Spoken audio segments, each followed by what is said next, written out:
Hi, I'm Wayne Betts Jr., and I am co-founder of Convo.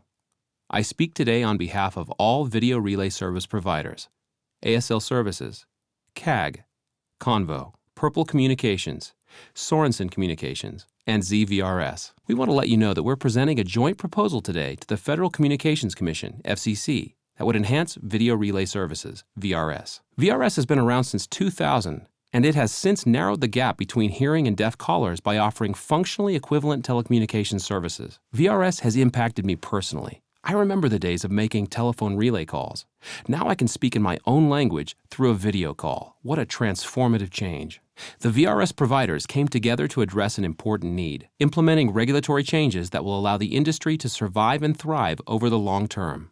We strove to put together a plan that not only meets our needs, but that also could be embraced by the community of customers and interpreters. We are committed to moving forward in a way that provides for a robust and competitive VRS marketplace that offers quality service and innovation and promotes consumer choice. In 2013, the FCC adopted rules affecting the provision of VRS, including, among other things, the development of a neutral platform that also set in motion a rate reduction.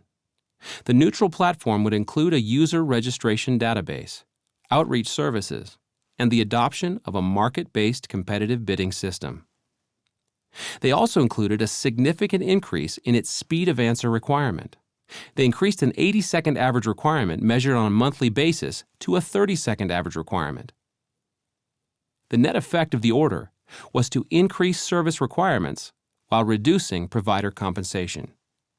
A court decided that the agency had to vacate the speed of answer requirement and remand it back to the agency to determine what impact the requirement would have on providers' costs. The FCC has not addressed the speed of answer question. The agency has canceled its plans for a neutral platform as well. The FCC rate reduction schedule, however, remains in effect, and rates will continue to be aggressively reduced through January 2017. The providers developed a joint proposal that has the support of NAD, TDI, and other major consumer groups representing the deaf. Under this joint proposal, the FCC would impose speed of answer service requirements, permit providers to conduct a trial of skills-based routing that would allow callers to select the skill area, law, medicine, etc., of the interpreters they use for calls, encourage the provision of deaf interpreters, and a stabilization in the VRS compensation rates determined by FCC.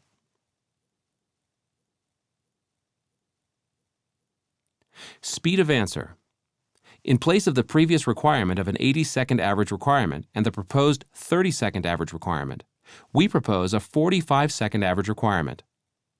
Furthermore, the joint proposal clarifies a penalty structure for an individual provider who fails to meet the speed of answer service level. When a caller makes a VRS call, the caller will often wish there was a more specialized interpreter who would know about a particular field, medicine, computers, law, or other fields.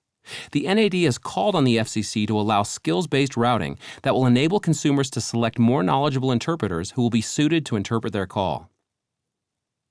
The FCC has concerns, but the providers believe they can offer a workable solution and propose a trial that will determine the feasibility of this enhancement, and to present the results to the agency in advance of future implementation.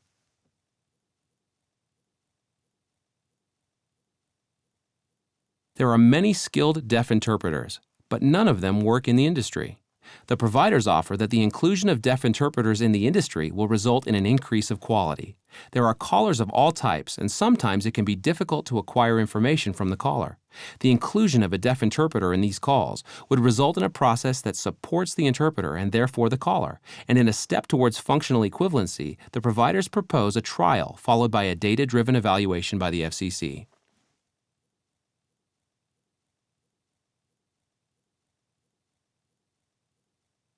The FCC compensation rates have continued to decrease in light of more stringent service standards.